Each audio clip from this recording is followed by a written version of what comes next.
thing on? Yeah, not bad. What's up, guys?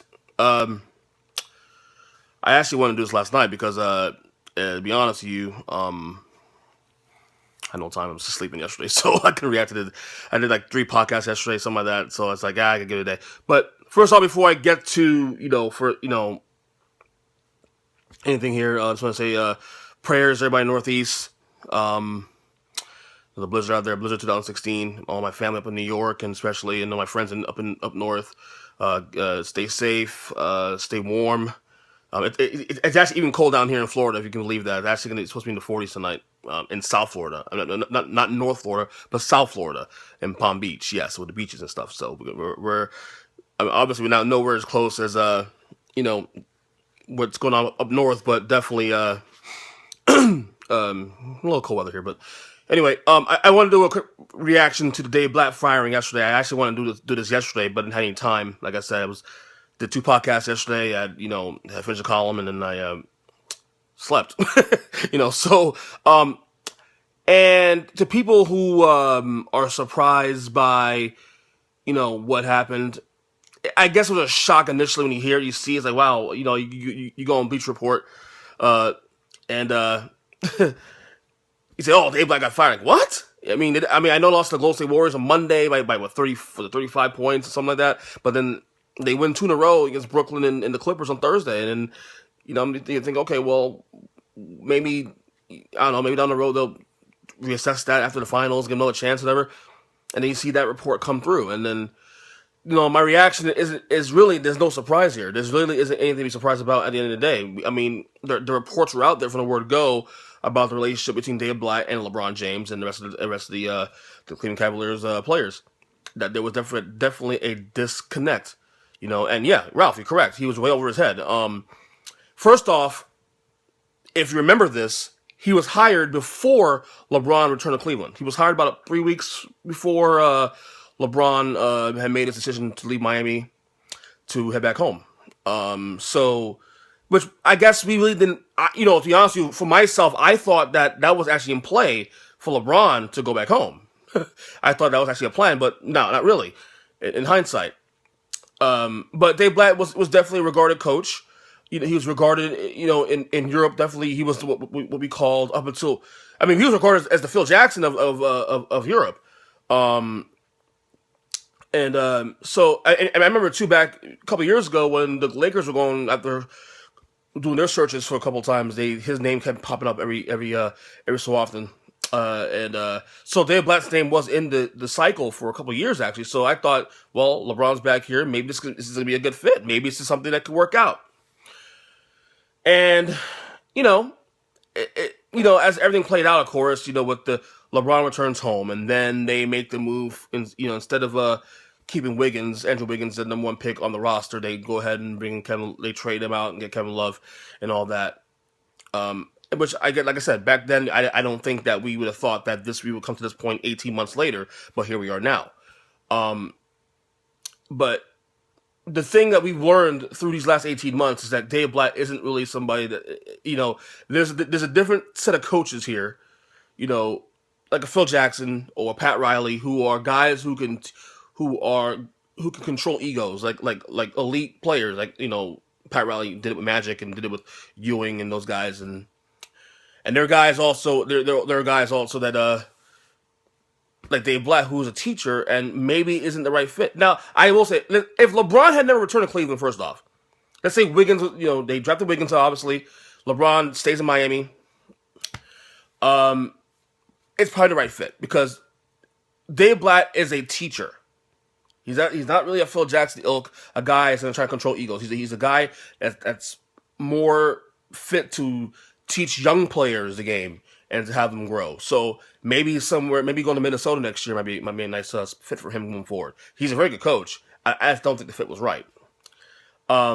What's kind of pissed me off with the whole thing, though, at the end of the day, on both sides really, but more so on the LeBron camp, and you hear in reports now that he was never consulted about the move. And you know what? Maybe literally he wasn't consulted. Maybe he didn't tell him that day they're going to fire him.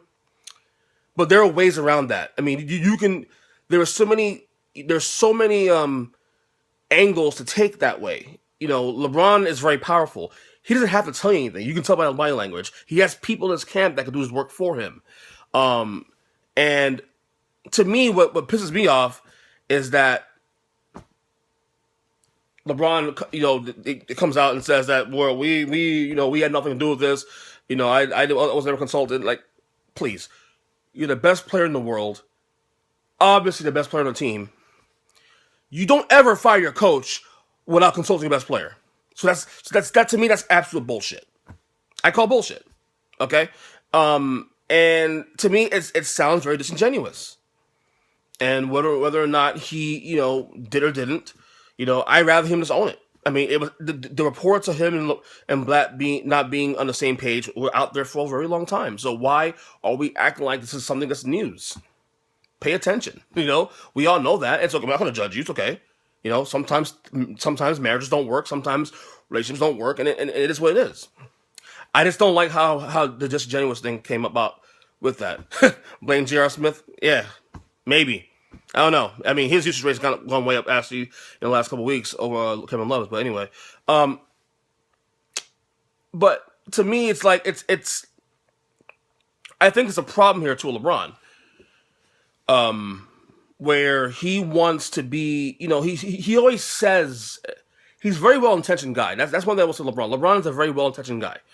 But to me, I feel like he has the intentions to do the right thing, but the problem is he can't get out of his own way.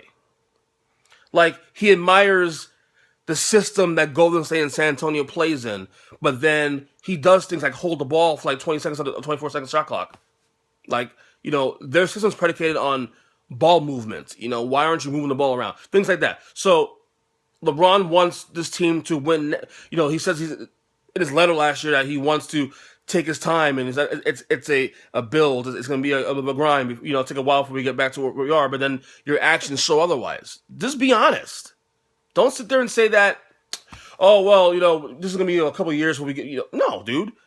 When you trade out Wiggins for Kevin Love, your action is that you want to win now.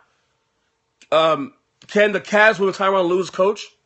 I don't know. I never seen that coach. I mean, clearly they like the guys in the locker room like the guy. I mean, he's well liked in the locker room. So I don't know. I guess maybe he could. But for me as a personality, as an analyst, whatever you want to call it, to judge Tyronn Lue, I have nothing to judge. I have nothing going on.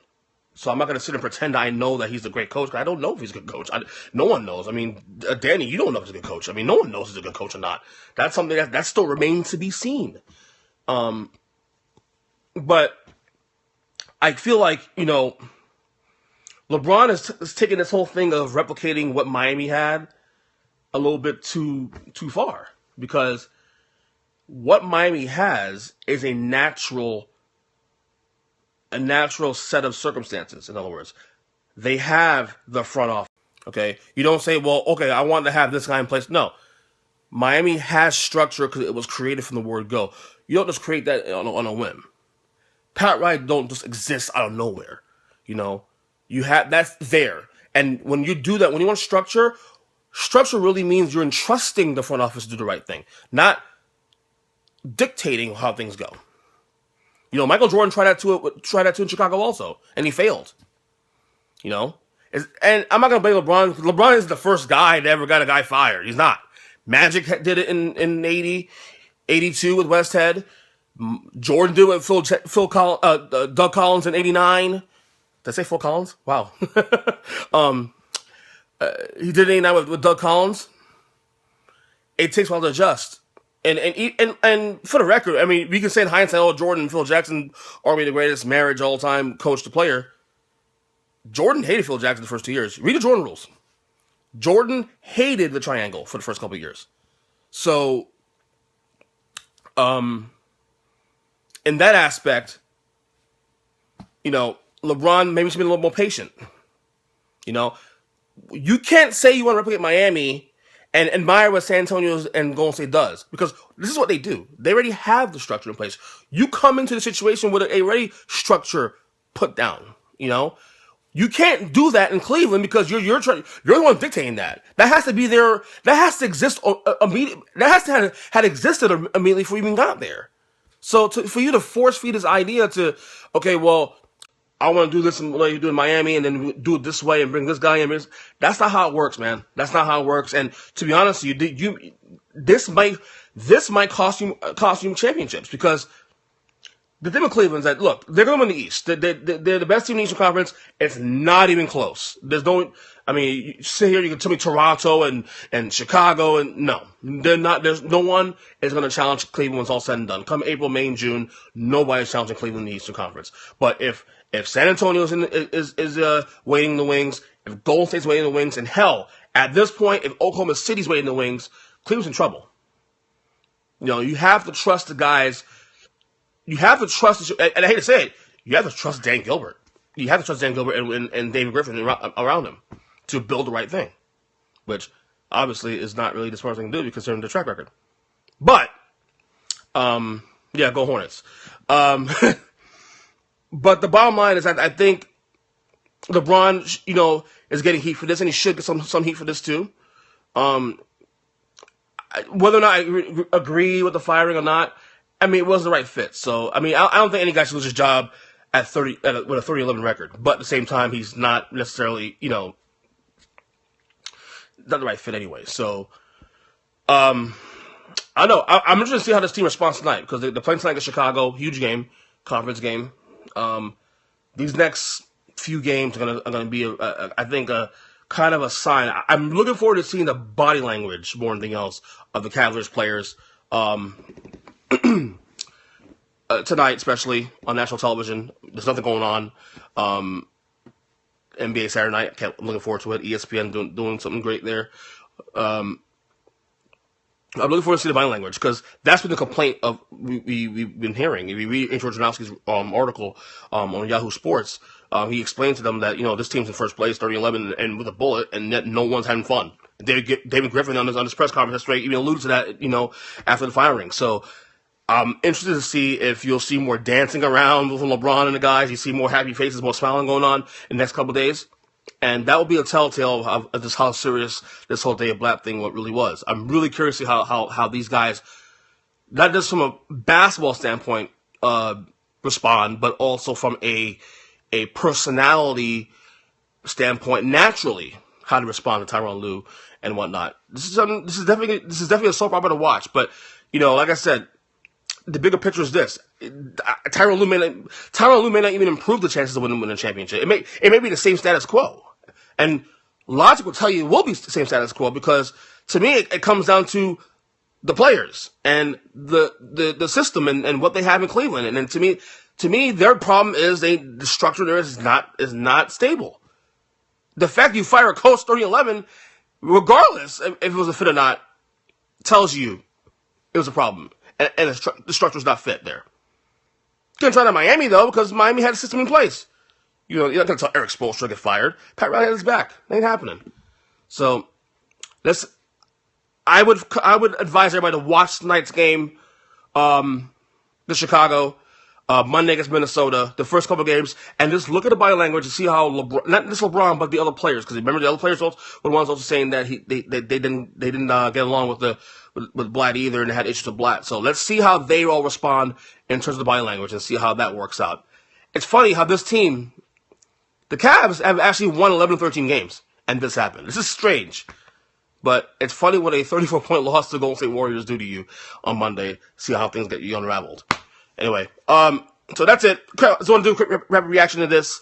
I think I'll be on here tomorrow after, maybe during some of the games. I might do a little pregame thing tomorrow before the football games, but definitely react at the end of the Panthers Cardinals game when it goes final.